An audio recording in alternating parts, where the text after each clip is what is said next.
Assalamualaikum warahmatullahi wabarakatuh. Perkenalkan, nama saya Fikri Alisan, NIM 11191024. Pada video kali ini saya akan menjelaskan konfigurasi UTS saya. Sama-sama, saya ingin memberitahu dasarnya atau luarnya terlebih dahulu. Jadi di sini konfigurasi saya terdiri dari 5 lantai, di mana setiap lantai terdiri dari 1 router, 2 switch, dan 5 laptop atau PC.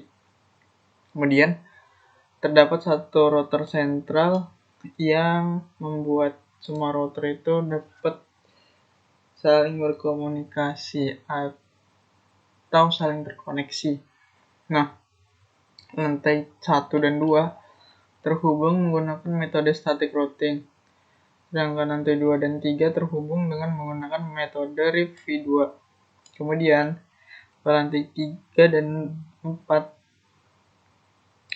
menggunakan metode OSPF, dan lantai 4 dan 5 menggunakan metode OSPF juga. Namun, pada lantai 5 diberi rule sehingga lantai 4 tidak bisa koneksi atau membuat koneksi unreachable. Nah, untuk pengecekannya mungkin kita cek dulu dari sentral. Di sentral kita enablekan dulu, kita confirm, kita show IP root. Nah, di sini ada banyak sekali IP routingnya karena dia berfungsi menjadi sentral. Di sini ada C artinya connected, D artinya EGRP, ada S artinya static, secara static, ada D lagi artinya secara EGRP, dan O secara OSPF. Kemudian kita cek lagi pada router 5. Nah, kalau untuk router 5 ini kita menggunakan static routing. Untuk mengeceknya kita langsung aja cek, kita enablekan, kita show IP root. Nah, untuk IP root-nya terdapat S yang artinya static routing, jadi dia koneksi secara statik. Kemudian selanjutnya, karena kita membuat banyak lantai untuk memudahkan mengisi IP pada laptop atau PC, saya menggunakan metode DHCP untuk mengisi IP konfigurasinya. Dapat dilihat pada di sini, pada switch 1 saya menggunakan IP address 1.1. Kemudian pada switch 2 saya menggunakan IP tipe 2.1, 192.168.2.1. Sama, semuanya saya atur DHCP. Kemudian seperti yang saya katakan sebelumnya, antara lantai 1 dan lantai 2 ini dapat terhubung dengan menggunakan metode static routing. Untuk pembuktiannya, saya akan munculkan show IP root. Nah, jadi di sini ada S yang artinya static. Nah, kemudian kenapa di sini ada R? Karena di sini terhubung menggunakan RIP-v2 ke lantai 3. Jadi dia dapat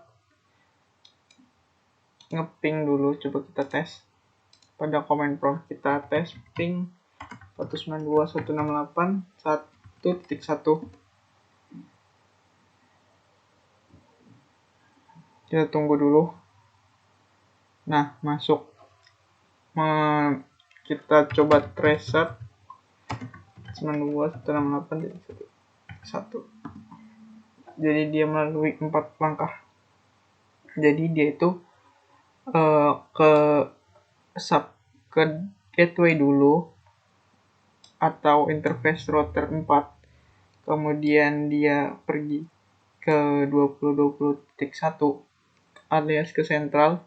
Dari sentral dialihkan ke router 5, dari router 5 kemudian dia tujukan ke PC yang dituju. Nah, kemudian sebaliknya juga sama untuk alurnya. Kemudian selanjutnya pada router 4, lantai 2 dan 3 saling terhubung menggunakan RIP v2. Nah, dapat kita lihat di sini terdapat kode R pada 192.5.0 dan 6.0 melalui 20.20.1. Nah, jadi untuk ngetesnya kita dapat tes ping mungkin dari PC yang ini.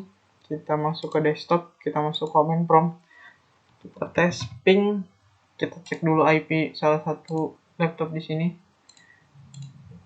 5.2 misalnya, kita tes ping 192.168.5.2. Nah, dia akan langsung masuk. Gimana untuk jalannya atau trace route-nya? Kita cek trace route. Nah, untuk langkahnya ada 4 juga. Kenapa 4? Jadi dia ke interface yang terhubung ke switch dengan router 4, yaitu 4.254, atau kita jadikan ini sebagai gateway-nya di konfigurasi. Kemudian dia ke interface 20.20.1 di router sentral. Dari sentral dialihkan ke router 3 pada lantai 3. Nah, dari lantai 3 dialihkan ke laptop yang dituju. Begitu juga sebaliknya, berlaku sebaliknya. Nah, di router 3 dengan 4 terhubung dengan menggunakan EGRP. Bagaimana EGRP? Untuk membuktikannya, kita bisa dengan kita enablekan dulu, kemudian kita show AP route lagi, sama seperti sebelumnya. Nah, di sini terdapat R. R itu apa? R itu artinya RIP.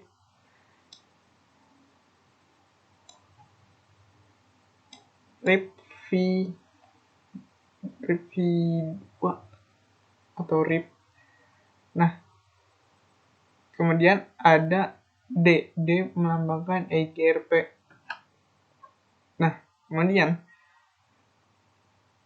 ada lagi R yang menandakan RIP.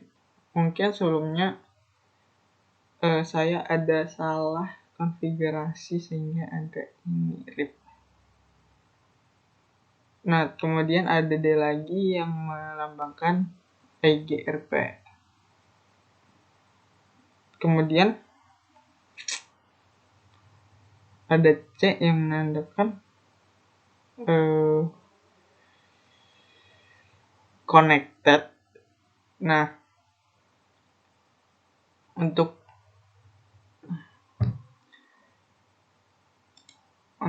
tesnya mungkin kita langsung ping dari PC 4 ini, copy PC 4. Kenapa ada kopinya? Karena saya copy paste aja langsung ke laptop ini. Misalnya kita cek IP configuration-nya 8.2 misalnya. Tujuan kita 8.2, jadi kita tes ping 192.168.8.2. Nah, dia masuk. Untuk tracernya sendiri kurang lebih sama.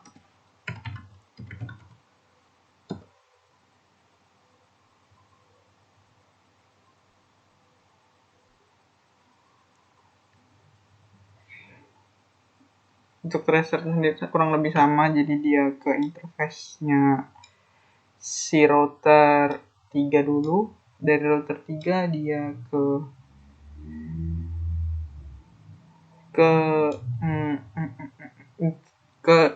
router sentral. Dari sentral dialihkan ke router 2. Dari router 2 kemudian ditujukan ke laptop tujuannya. Nah, kemudian setelah dari 3 ke 2 menggunakan lantai 4 ke 3 menggunakan EGRP, selanjutnya ada lantai 4 ke 5. Nah, di lantai 4 ke 5 ini sendiri menggunakan OSPF, tapi pada lantai 4 ke 5 ini saya berikan sebuah rules atau 2 rules. Enablekan dulu, kita confirm.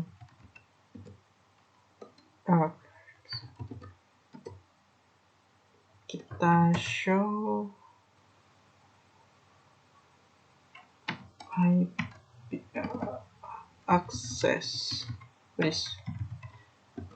Jadi di sini ada akses list 1 di mana rules pertama IP dengan 7.0 network 7.0 tidak dapat mengakses IP semua yang ada di sini dan mengpermit semuanya. Jadi di sini kenapa ada 16 match, berarti ada 16 percobaan, di sini ada 11, berarti ada 11 percobaan yang dilakukan. Mungkin untuk sedikit gambaran, jadi di sini saya ada melakukan ping. Di sini pada saat belum diberikan ACL dan destination host range unreachable, menandakan rules udah berlaku. Kayak gini 10. Yap, destination range unreachable berarti menandakan rules telah berfungsi. Mungkin penjelasan dari saya sekian aja. Untuk kekurangannya saya ucapkan maaf.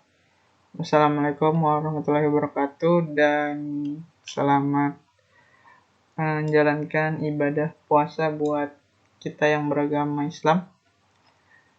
Sampai jumpa di video lainnya. Assalamualaikum warahmatullahi wabarakatuh.